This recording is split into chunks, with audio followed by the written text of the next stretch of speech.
Intelligence is a very important and powerful tool on the spiritual path, if it is used in the right way. Krishna says in chapter 3, verse 42, "The senses are superior to matter, the mind is superior to the senses, the intellect is higher than the mind, and the self is even greater than the intellect." Here we can see a very clear hierarchy.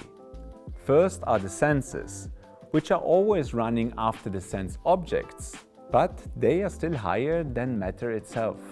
Higher than the senses is the mind, which is a sort of processor where all informations of the senses come together.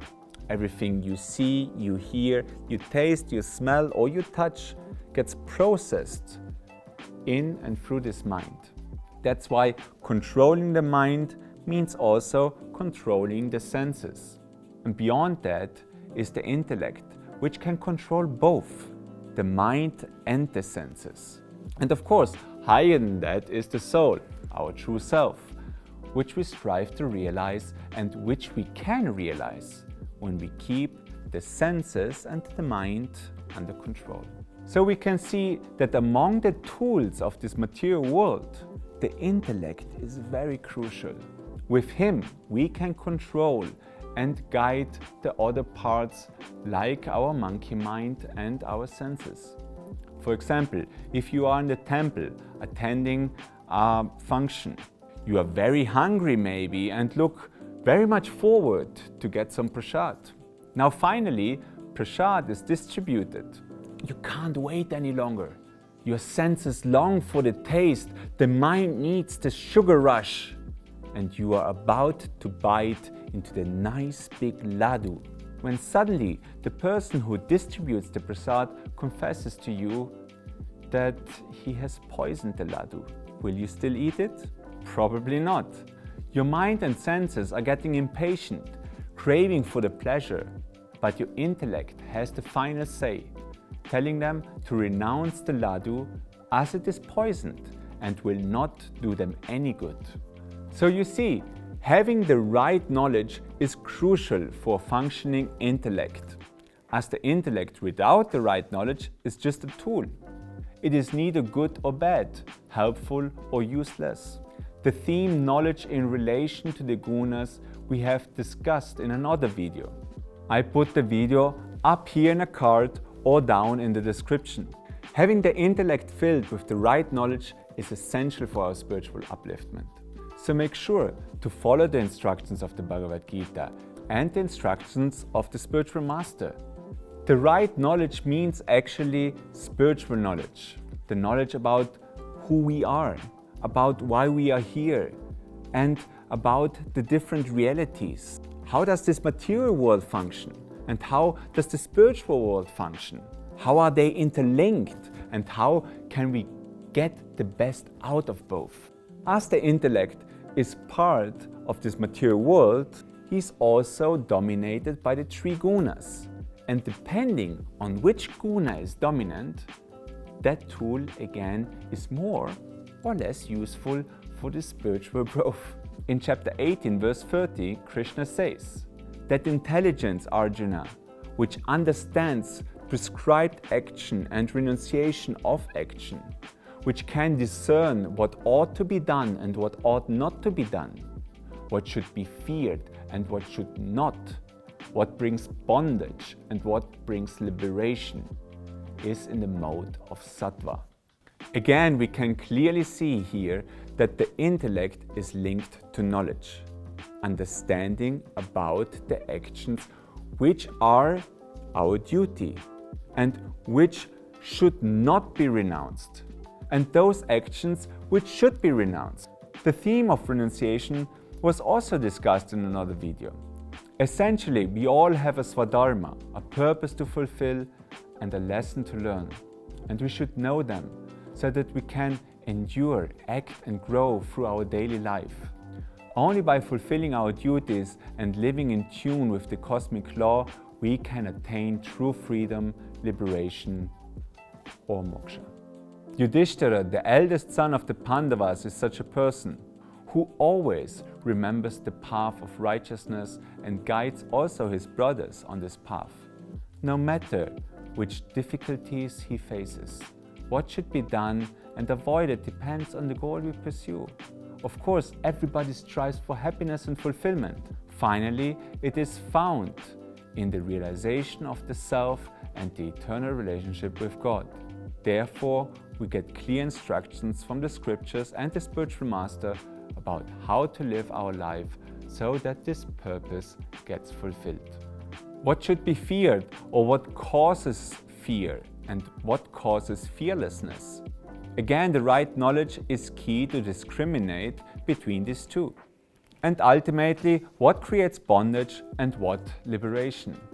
The chain of karmic consequences binds us to this eternal rat race, the cycle of reincarnation or samsara. This breaking free of bondage is also called moksha, freedom or liberation, and it is a major theme in Hinduism and Buddhism alike. It is something everybody strives for, even if you wouldn't call it like that. It's about lasting fulfillment. And who doesn't want that? To become free from bondage is a must for any spiritual aspirant. It is a necessary step in the realization of our eternal love relationship with God. So in summary, the sattvic intellect has the right spiritual knowledge and becomes therefore a very powerful tool for our spiritual growth. Next, Krishna speaks about the rajasic intellect. He says in chapter 18, verse 31, the intelligence which brings confusion about what is right and what is wrong, and about what should or should not be done, is under the influence of rajas.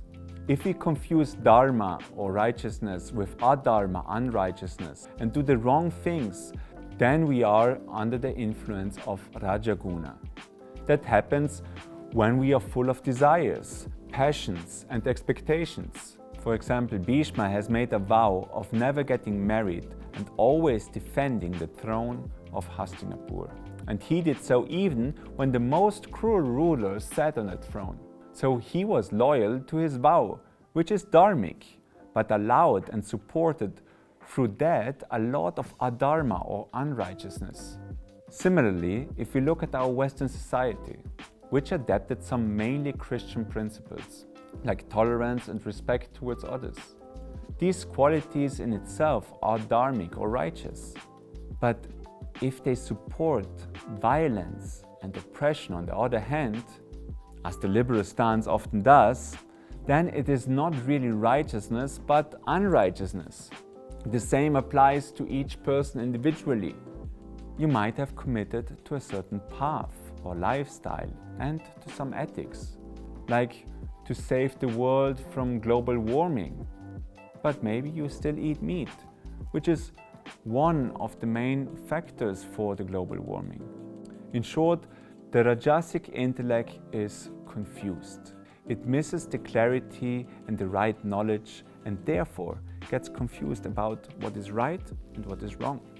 And lastly, he says in chapter 18, verse 32, the intelligence Arjuna, which is covered in darkness and regards unrighteousness as righteousness and righteousness as unrighteousness, has the wrong idea on all things and is considered tamasic.